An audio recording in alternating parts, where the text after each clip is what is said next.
Hello guys, welcome back to my YouTube channel. So இன்றைக்கி நம்ம வீடியோவில் எமர்ஜென்சி ஃபண்ட் எப்படி க்ரியேட் பண்ணுறதுன்னு பார்க்க போகிறோம்.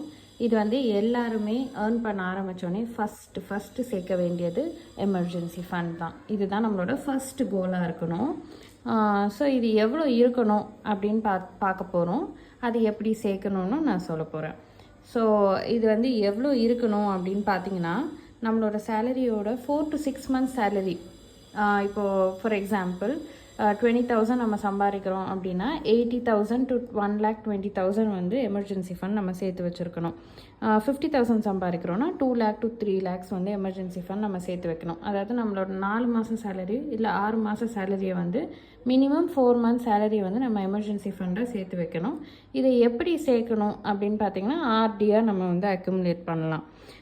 அதுதான் பெஸ்ட்டு. பிகாஸ் அதுலேயும் உங்களுக்கு இன்ட்ரெஸ்ட் ஆட் ஆகும்போது இன்னும் கன்வீனியண்ட்டாக இருக்கும். நம்ம வந்து ஈஸியாக அதை வந்து சேர்த்துடலாம். ஸோ ஆர்டியாக வந்து இந்த அமௌண்ட் 80,000, இப்போது 20,000 உங்கள் சேலரினா 80,000 வந்து ஆர்டி சேர்கிற வரைக்கும் நம்ம அச்சீவ் பண்ணோம். அதுக்கு எவ்வளோ உங்களால் முடியுமோ அந்த அமௌண்ட்டை நம்ம போட்டு ஆர்டி வந்து பண்ணிகிட்டே வந்து 1 yearக்கு அப்புறமா அதை எஃப்டியாக கன்வெர்ட் பண்ணணும். திருப்பி அந்த மாதிரி ஒரு 2 to 3 years ஸ்பேனில் ஈஸியாக நம்மளால் இதை சேர்த்துட முடியும்.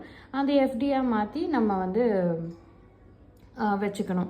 எப்போவுமே இந்த எமர்ஜென்சி ஃபண்ட் வந்து ரெடி டு பிரேக், கேஷாக நம்மளுக்கு டக்குன்னு கையில் கிடைக்கிற மாதிரி தான் ஒரு ஃபார்மேட்டில் தான் இருக்கணும்.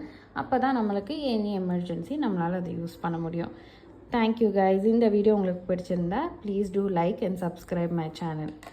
See you.